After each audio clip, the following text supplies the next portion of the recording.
Alright, today we are going to learn all about the vector and vector operations and different ways we can write vectors. You may have seen or dealt with vectors in a physics class perhaps, depending on which sciences you've taken so far, or maybe you haven't, so maybe this is your first time. So first of all, what is a vector? A vector is a directed line segment.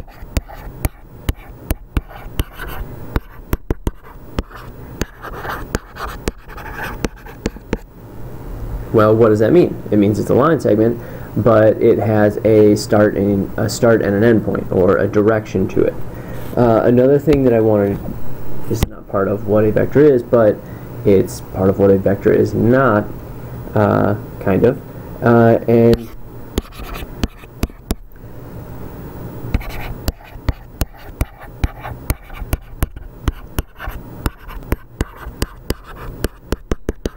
so a vector does not necessarily have to have a location, meaning that like a translation of a vector, so a shift kind of, is still the same vector, basically. Okay, so let's look a little bit more at this. So a directed line segment. So we have some initial point P and some terminal point Q. So the terminal point we call the tail, the initial point we call the head. This is what I'm calling vector V. There are many ways in which we can denote vector V. So at point P, I have basically coordinates P1 and P2. And at point Q, I have coordinates Q1 and Q2. So those are basically like X and Y values, but they specifically relate to point P and point Q, so I'm denoting them with P's and Q's. So different ways in which we can write the vector. So we can call it vector V. That's one way. Another way to write that is we could call it PQ and put this little symbol above the top. We can also use what we call component form. And so in this case, the way that we would get the component form is vector V would equal, and then we use these kind of angle brackets.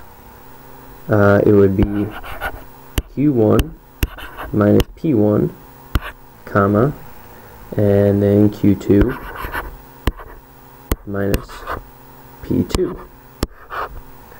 And so then we would have some component, and again that so this would equal some, let's call it V1, V2. So these would be some values. Once we have some numbers in, this will make more sense if you're confused, but it is this notation right here is one of the main notations we see for vectors, and it's called component form. So we want to recognize that's what component form is. The magnitude of the vector is the length. It's always a positive number. How do we find the magnitude? Well, first we want to recognize that these symbols, the kind of double brackets, that represents magnitude. So if we see double bracket V, double bracket, that is saying what is the magnitude, or if it gave you a value, fine, or that is the magnitude. So how do we find that? It's basically the distance formula, or by basically I mean it is the distance formula. So it's the square root of, in this case, Q1 minus P1 squared plus Q2 minus P2 squared. And that comes out to be some number, and that is the magnitude of the vector, which again represents the length of the vector. Vector multiplication. So, sorry, I know this is a lot of writing for you. If k is a real number and v a vector, then the vector kv is called a scalar multiple of v. Think about a function. If we have a function and we multiply it by a constant, then we have a scalar stretch or shrink of that function. It's the same idea. This now is just multiplied by the vector. So The vector kv has a magnitude that is the absolute value of k times the magnitude of v. The vector kv has a direction that's the same direction as v if k is positive, and it's the opposite direction of v if k is negative. Should make sense, hopefully. And if it doesn't, again, this will make more sense once we start putting numbers to it. Right now we're just going through a lot of definitions. I apologize for that again. Adding two vectors. Geometric method for adding two vectors is shown below. Sum of u plus v is called the resultant vector. Here's how we find this vector. So by being shown below, I mean that I'm going to show you below. So if I have some initial point of u right here, and vector u is this, and then I have some terminal point of v, so this point right here is now going to be the initial point of v. Change colors, keep this fun. Bam. So this is u and this is v. Then vector u plus v, as you can already see by the little bubble, spoiler alert, is going to be this vector. So position u and v, so the terminal point of u extends from the initial point of v. The resultant vector u plus v extends from the initial point of u to the terminal point of v. So basically, if you want to do vector addition, you connect the initial point of the first vector to the terminal point of the second vector, where the initial point of the second vector is connected to the terminal point of the first vector. If you did v plus u, it would actually look the same. So again, remember vectors, the location does not necessarily matter. So if I take this vector v and I move it over here to this initial point, and now I take vector u and I move it right there, that's still going to, the purple vector is still u plus v, or you could say v plus u now. It's the same result. What about the subtractant vectors, you ask? Good question. The difference of two vectors, v minus u, is defined as v minus u equals v plus negative u, where negative u is the scalar multiplication of u and negative 1, or negative 1u. The difference v minus u is shown geometrically below. By shown, I mean I'm going to show it to you. So v minus u is going to be, if I go from, in this case, the head, or I'm sorry, the tail of u to the tail of v. So this is v minus u. Another way I can draw this, if I take, so from the definition up here, maybe easier to see, if I take negative u and I move this up, now v minus u is this vector, which is the same as what I drew over here. So that's how we get subtraction of vectors. Unit vectors. So I is the unit vector 1, 0, so this is component form, and j is the unit vector 0, 1. Well, what is a unit vector? Why do you keep using that word? I know. A unit vector is a vector of magnitude 1.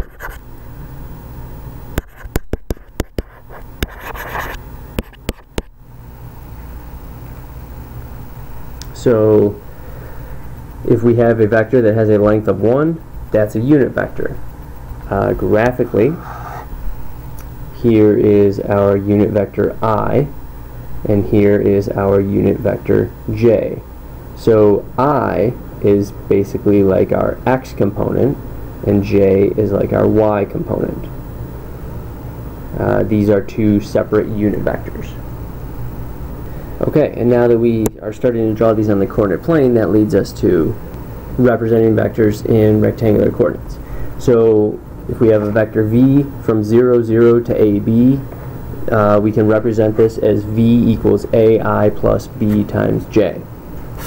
So now this is another way This is rectangular form of a vector, so where we have i's and j's. So we have component form and we have rectangular form. So A and B are called the scalar components of V. A is the horizontal component of V, B is the vertical component of V. The vector sum AI plus B times J is called a linear combination of the vectors I and J. The magnitude of V is the square root of A squared plus B squared. So let's look at an example finally. If we want to sketch the vector negative 3i plus 4j and find its magnitude. So I is basically the x direction, j is the y direction.